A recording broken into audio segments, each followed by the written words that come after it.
how you meet somebody and after listening to their story think to yourself, how is it possible that I've gone this long without knowing this person? That's Sallyanne Bachman. There are 3 things that become crystal clear when you meet Sallyanne. Number 1, she loves her late husband. Number 2, she loves to sing. And number 3, she loves talking to people. But there's a 4th that became apparent to me while talking to her. She loves life. Sallyanne insisted I come into her home and flip through her very large binder to see all of the photos taken of her and her family hanging out with classic celebrities. She's met and performed with people like Bob Hope, Red Skelton, Liberace, Steve Allen, Goldie Hawn, the list goes on and on. She sang show tunes and opera all over the country and all over the world. She got her start in Albuquerque, New Mexico. And now she lives in Farmington, singing jazz and blues with local artists like Delbert Anderson. Oh yeah, did I mention that she's 87 years old? She's gonna hop in the truck, and I'm gonna do my best just to keep up with her because this girl's still going places. Want to see how it goes? Come along for the ride in Ken's Think Tank. Ken's Think Tank is made possible by the following sponsors. Ken Collins Marketing. It's simple. We help small business owners get more customers.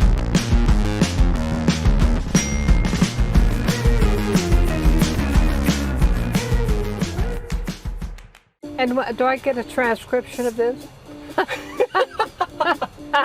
My manager in New York would say, I've got to approve of everything. You're not. I have 5 kids. You're not approving of everything, honey. I'm sorry.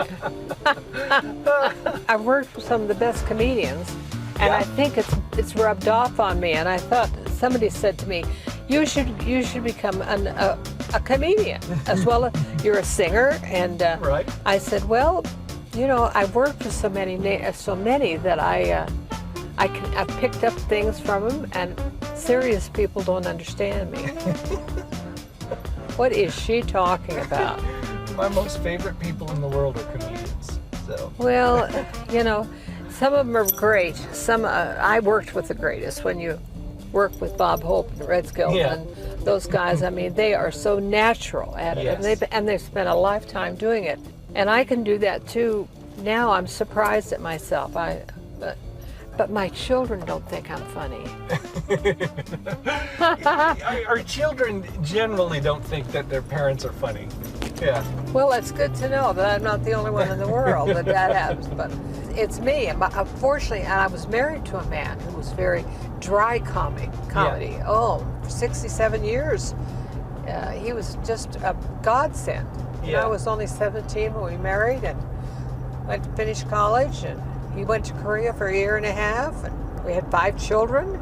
My husband, bless his heart, you get us together, and we just complimented one another all the time because he'd set me up and I'd take it, or I'd set him up and he'd take it, and it was all purely natural. Yeah. It was not contrived, or it was just pure who we were. Just off the cuff. Yeah. And I've really missed him the last 3 years. It's been the longest 3 years of my life. But I'll bet. So let's just kind of start from the beginning. All right, let's do that. Miss Sallyanne. Is that what everyone calls you? Does anybody call you Sally, or just Sallyanne? You know, I go to anything. Mom, whatever. Hey, you. Great minds, right? But most people call me Sally, and I'll start from the very beginning. I was supposed to be born in Rushville, Nebraska in 1934. So everybody's getting their pencils out. Yeah, I'm 87. My mother was going to name me after her best friend, Betty Louise, because Betty Grable was famous and all the Bettys were big. But the nurses in the hospital where I was born named all the naughty baby girls Sallyanne. And she brought me in and put me in my mother's arms, and she said, "Here's your little Sallyanne." She kept us up all night. So my mother said, "Oh, I love that name, and that's who she's going to be, and that's who I've been, and I've loved my name because I am that baby girl grown up. I still am very difficult for some people to understand." My dad was the first manager Mr. J.C. Penney hired in Kemmerer, Wyoming, as a manager. Okay. So he was a manager all through Idaho and Nebraska, and finally was transferred to Albuquerque, New Mexico. And my mother thought she had died and gone to heaven, coming to this nice, warm country. She loved New Mexico. And they were very prominent on the social scene and in civic groups and like all kinds of stuff. So that's the kind of household I grew up in. I had 5 brothers and sisters. My youngest little sister was Down syndrome, born in 1939. They didn't even know what that was. But she lived with us all of her life until she died when she was 50. And she was the closest to me, so she got to go with me a lot when I was in high school. Yeah. She wanted to always be a high school girl, but I was a singer. I played the marimba, and I played the piano. My mother knew exactly what to do with me. She sent me to a girls' finishing school in Dallas, Texas. Miss Hockaday's School for Young Girls, where all the prestigious daughters of wealthy oil men sent their daughters while they were in Venezuela.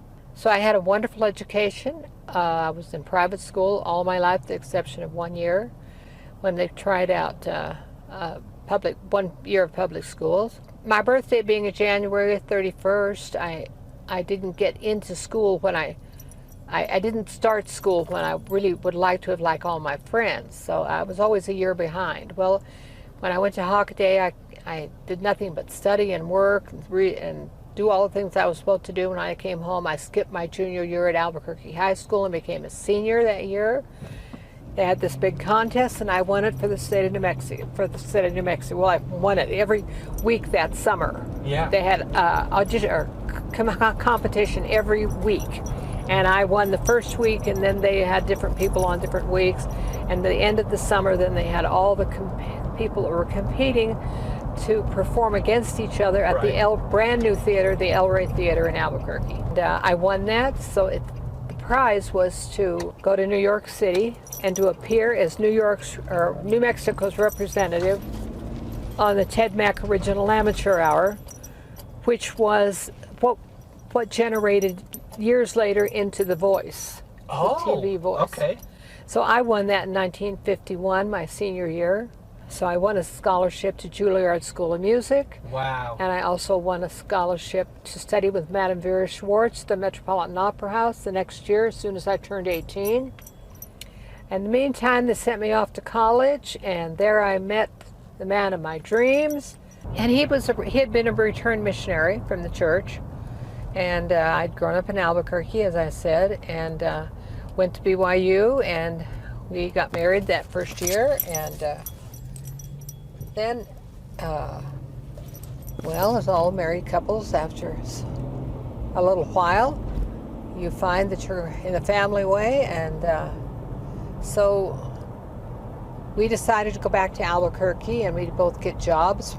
My folks were pretty well off, his were too, but in those days we didn't borrow money from our folks, we went out and got jobs. So he got drafted into the Army, and it was the Korean War. Right.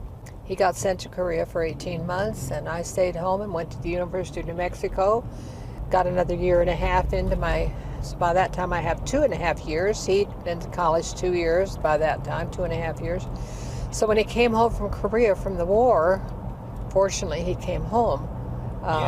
We decided we would finish at Utah State University in Logan, Utah, because that's where his father had graduated from, and we could get the GI Bill, and we could get veterans housing, and be self-supporting, and our parents, all they did was pay our tuition, which was $100 a semester. Wow. Yeah, those were the good old days. Good old days.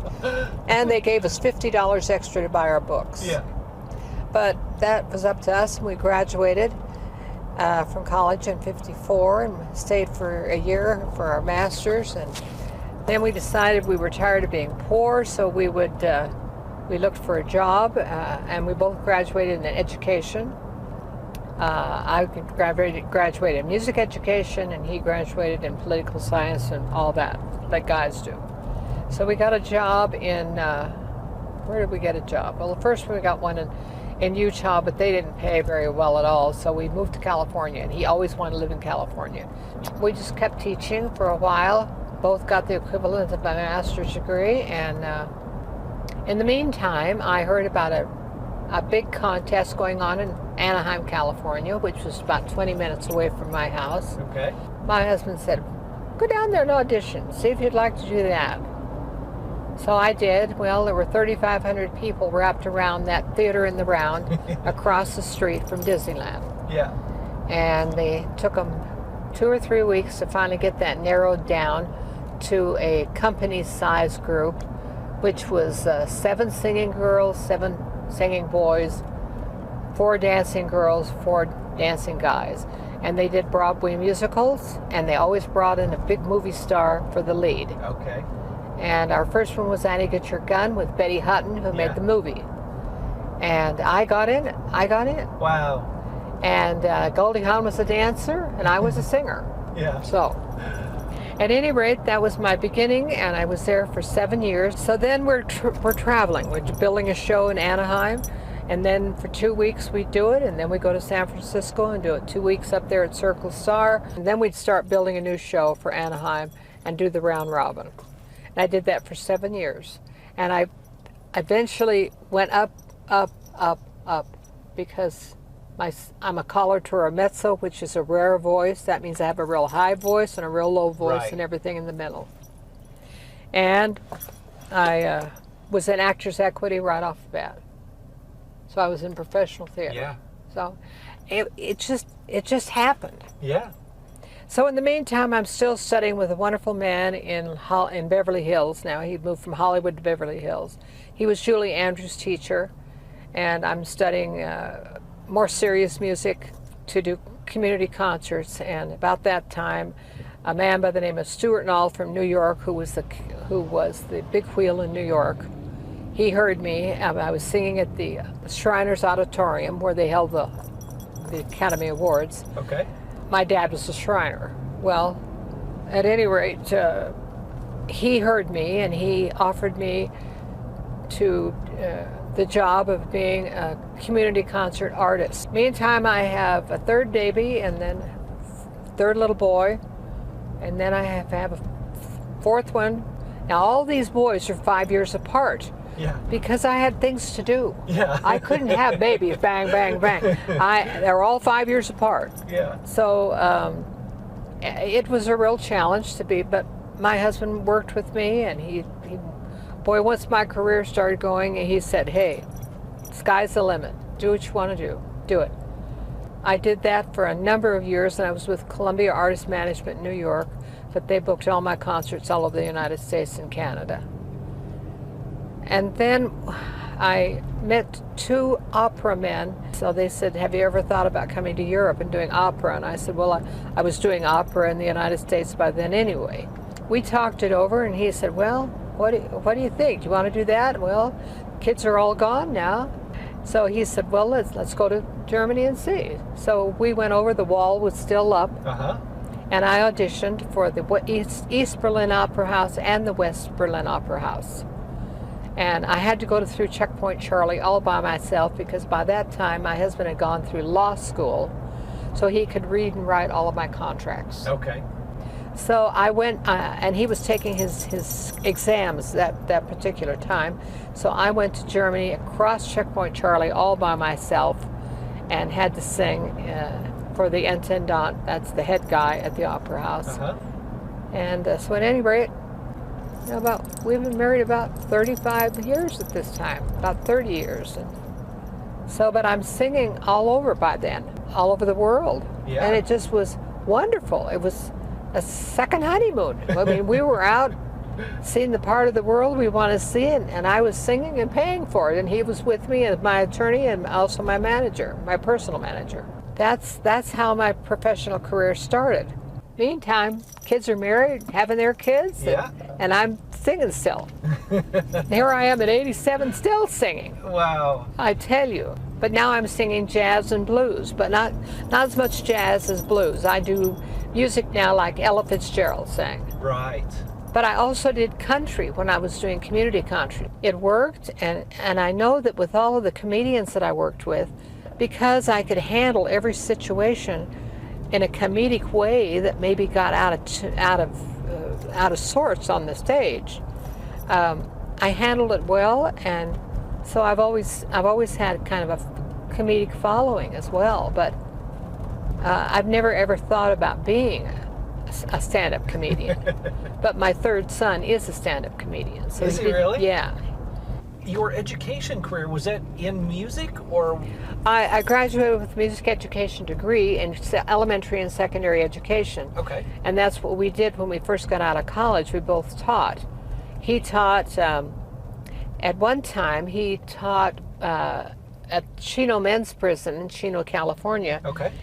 Because he worked well with men, and he was a big man, not overweight, but he was tall, over 6 foot. Wow. And he was very.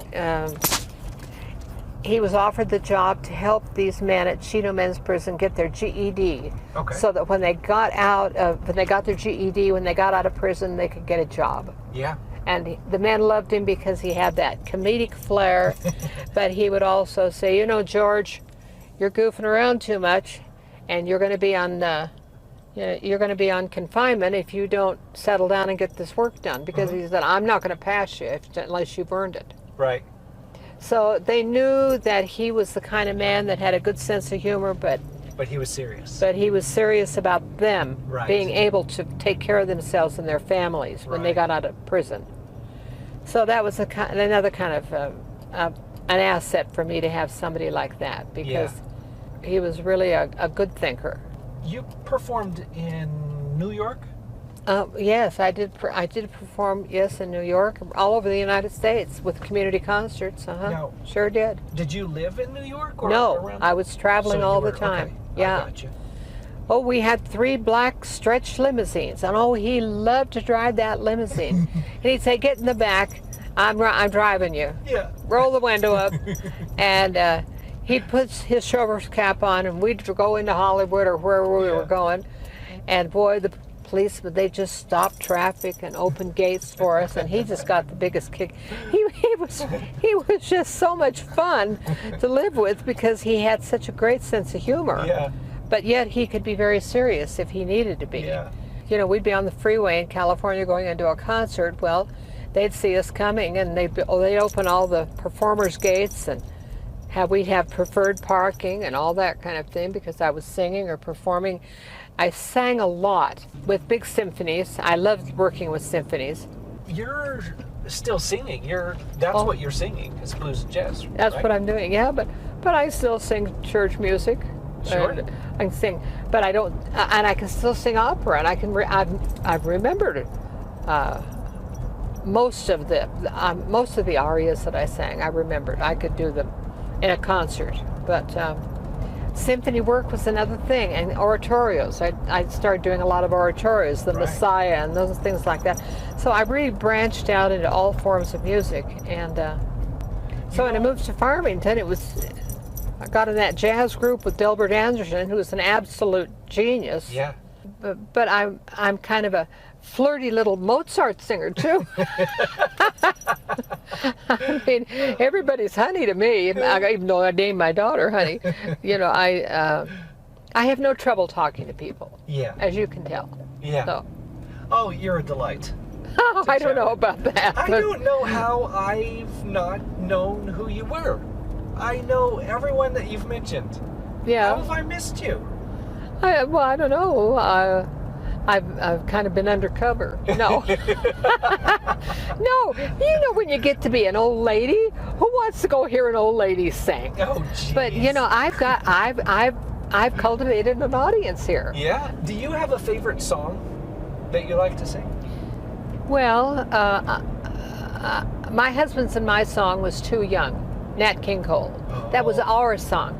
We grew up in the age where, when you dated a boy, you always had a song with that guy. Yeah. And sometimes your repertoire became very limited if you dated a Sure. lot. That reminds me of John. He was a mess. Or George. I wouldn't go out with him again. But I think my favorite song is "Fish gotta swim and birds gotta fly. I've gotta love one man till I die. Can't help Loving that man of mine from Showboat. Very pretty. That was the song that I sang on my first audition when I went into professional show business. Yeah. That was the song I sang. Yeah. And I didn't know you were supposed to just do the best 8 bars. I started right from the verse, and I went through the whole thing. That's what a novice I was, Right. you know. But I think that's always been my favorite song because, number one, it means something to me on many, many levels. Uh-huh. Because I don't have to forget a man in my life. Right. I've got a man that I'm going to remember. Yeah. I did something very cruel once. It was an old man that was chasing me around in the Civic Center, saying, "Are you sure you're never going to get married again?" And I think I was I would think I was a couple of years older than he, but I said, "No, I'm not getting married again." "Why not?" And I said, "You know why? I've had caviar all my life, and you kind of look like a hot dog hamburger man to me."